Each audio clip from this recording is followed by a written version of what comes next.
Hi friends, ഇന്ന് ഞാൻ എത്തിയിരിക്കുന്നത് ഒരു അടിപൊളി ഒഴിച്ചുകറിയുടെയും ചമ്മന്തിയുടെയും റെസിപ്പി ആയിട്ടാണ് കേട്ടോ. ആദ്യം നമുക്ക് ഒഴിച്ചുകറി തയ്യാറാക്കാം. അതിനായിട്ടൊരു 2 ക്യാരറ്റ് അരിഞ്ഞ് വെച്ചിട്ടുണ്ട്, കുറച്ച് കറിവേപ്പില, 4 പച്ചമുളക്, ഒരു 15 ചെറിയ ഉള്ളി എടുത്തിട്ടുണ്ട്. ഇതിൻ്റെ അരപ്പെന്ന് പറയുന്നത് 1 മുറി തേങ്ങ, 1/2 ടീസ്പൂൺ ജീരകം, 1 ടീസ്പൂൺ മഞ്ഞൾപ്പൊടി, 4 പച്ചമുളക്, ഒരു 4 ചെറിയ ഉള്ളി. ഇത് തയ്യാറാക്കാനായിട്ടൊരു പാൻ അടുപ്പിൽ വെച്ചിട്ടുണ്ട്. അതിലേക്ക് ഒരു 2 ടീസ്പൂൺ വെളിച്ചെണ്ണ ഒഴിച്ചു കൊടുക്കാം.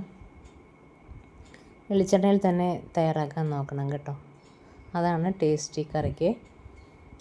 വെളിച്ചെണ്ണ ഒഴിച്ചു കൊടുത്തതിന് ശേഷം ഇതിലേക്ക് നമ്മൾ പൊളിച്ചു വെച്ചിരിക്കുന്ന ഉള്ളി ഉണ്ടല്ലോ, ഉള്ളി ഞാൻ ചെറുതാക്കിയിട്ടില്ല കേട്ടോ, അരിഞ്ഞിട്ടൊന്നുമില്ല, അങ്ങനെ ഇട്ട് കൊടുക്കുകയാണ്. ആ ഉള്ളി ഇതിലേക്ക് ഇട്ട് കൊടുക്കുക. ഉള്ളി ഒന്ന് ആ എണ്ണയിൽ കിടന്നൊന്ന് വാടി വരണം.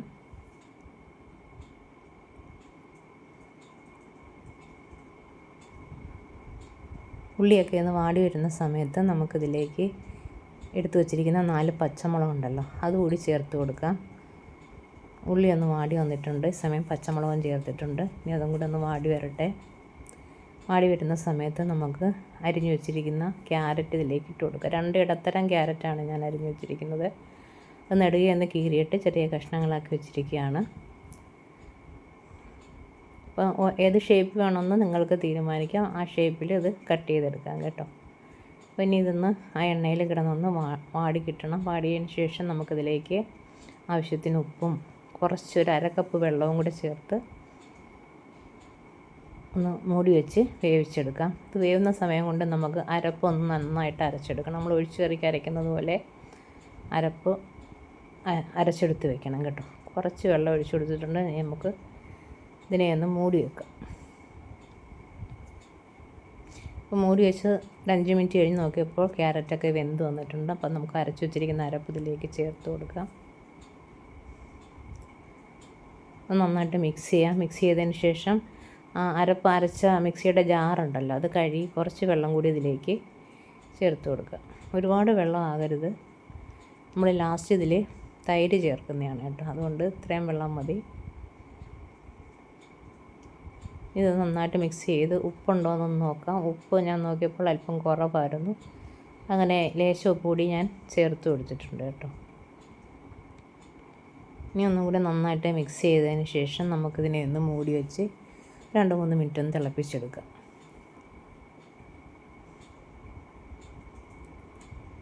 ഇപ്പോൾ ഒരു 3 മിനിറ്റ് കഴിഞ്ഞിട്ടുണ്ട്. കറി കുറച്ചൊന്ന് കുറുകി വന്നിട്ടുണ്ട്.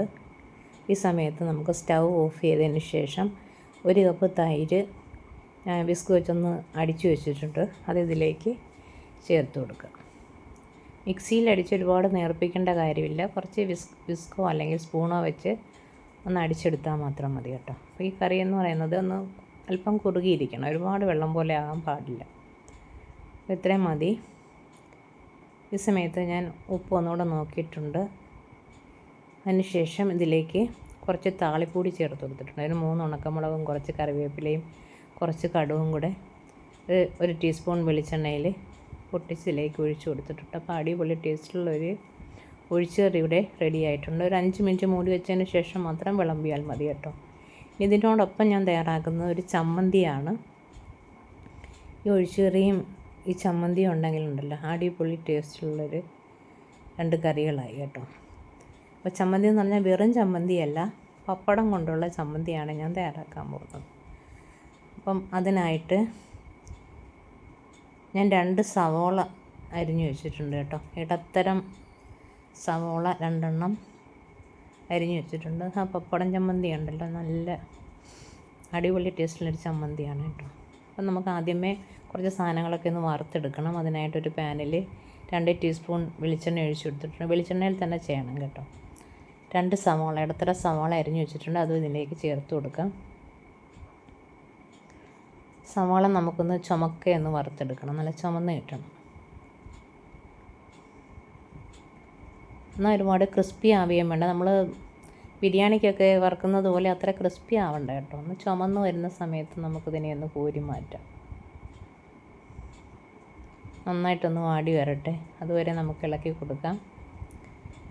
ഇപ്പോൾ സവാളയുടെ കളറൊക്കെ മാറി വന്നിട്ടുണ്ട്. ഇനി നമുക്കിതിനെ കോരി മാറ്റാം.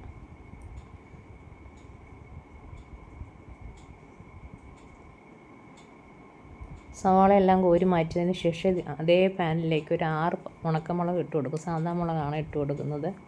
അതും ഇതിലേക്കിട്ട് നല്ല ക്രിസ്പി ആവുന്നത് വരെ ഒന്ന് വറുത്തെടുക്കാം. ക്രിസ്പി ആകുമ്പോൾ നമുക്കതും കോരി മാറ്റാം.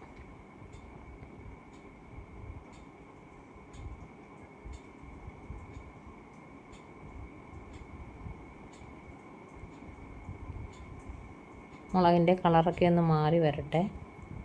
കളറൊക്കെ മാറി വന്നിട്ടുണ്ട്. ഇനി നമുക്കത് കോരി മാറ്റാം. ഇത് കോരി മാറ്റിയതിന് ശേഷം ഇതിലേക്ക് 2-3 തണ്ട് കറിവേപ്പില ഇട്ട് കൊടുക്കുന്നുണ്ട്. അതുകൂടി നമുക്കൊന്ന് വറുത്തെടുക്കാം. കറിവേപ്പില നല്ല ക്രിസ്പി ആവുന്ന വരെ ഒന്ന് വറുത്തെടുക്കണം. ഞാനത് വെള്ളത്തിൽ കഴുകി എടുത്തിട്ടുണ്ട് കേട്ടോ. കറിവേപ്പില കഴുകിയെടുത്ത് അത് നല്ല ക്രിസ്പി ആയി വരണം. അതുവരെ ഇതിനെ വറുത്തെടുക്കാം. നമ്മൾ കൈ കൊണ്ട് ഞെരടുമ്പോൾ ഒന്ന് പൊടിഞ്ഞു പോകണം. ആ പരുവത്തിൽ വേണം ഇത് വറുത്തെടുക്കാനായിട്ട്.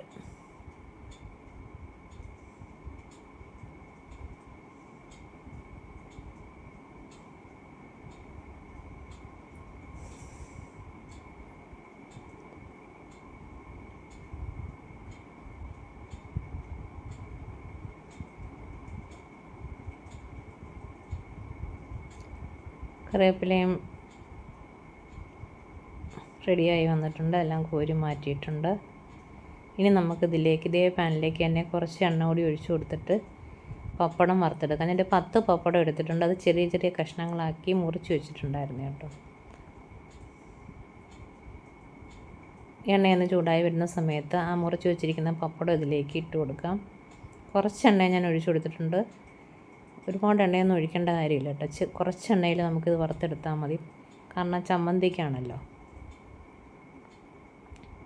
മുങ്ങിക്കിടക്കുന്ന തരത്തിൽ ഒരുപാട് എണ്ണയൊന്നും വേണ്ട. പപ്പടം എല്ലാം നല്ല ക്രിസ്പി ആയിട്ട് വരുന്ന സമയത്ത് നമുക്ക് സ്റ്റൗ ഓഫ് ചെയ്യാം. എന്നിട്ട് ഇതെല്ലാം തണുത്തതിന് ശേഷം നമുക്കിതെല്ലാം കൂടെ ഒന്ന് അരച്ചെടുക്കണം. റെഡിയായി വന്നിട്ടുണ്ട് പപ്പടം. ഇനി മിക്സിയുടെ ജാറിലേക്ക് നമ്മൾ ആദ്യമേ വറുത്ത് വെച്ച മുളകും കറിവേപ്പിലയും കൂടി ഇട്ട് കൊടുക്കാം. അത് രണ്ടും ഒന്ന് ക്രഷ് ചെയ്തെടുക്കാം. ഇത് രണ്ടും ക്രഷ് ചെയ്തെടുത്തതിന് ശേഷം അതിലേക്ക് നമുക്ക് പപ്പടവും ആ സവാള വറുത്തതും ചേർത്ത് കൊടുക്കാം. അതുകൂടെ ചേർത്ത് നന്നായിട്ടൊന്ന് ക്രഷ് ചെയ്തിട്ട് വരാം.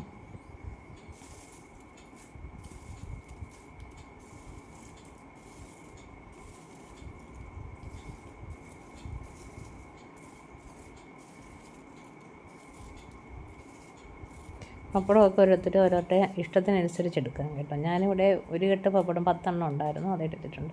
അപ്പോൾ ക്രഷ് ചെയ്തിട്ട് വന്നിട്ടുണ്ട്. അതിലേക്ക് ആവശ്യത്തിന് ഉപ്പും 1/4 ടീസ്പൂൺ കായപ്പൊടിയും ഒരു ചെറിയ കഷ്ണം പുളിയും കൂടെ ചേർത്ത് ഒന്നും കൂടി അടിച്ചെടുത്താൽ അടിപൊളി ടേസ്റ്റിലുള്ള ചമ്മന്തിയും റെഡി ആയിട്ടുണ്ട്. അപ്പോൾ ഇന്നത്തെ എൻ്റെ 2 വിഭവങ്ങളും നിങ്ങൾക്ക് ഇഷ്ടമായി എന്ന് കരുതുന്നു.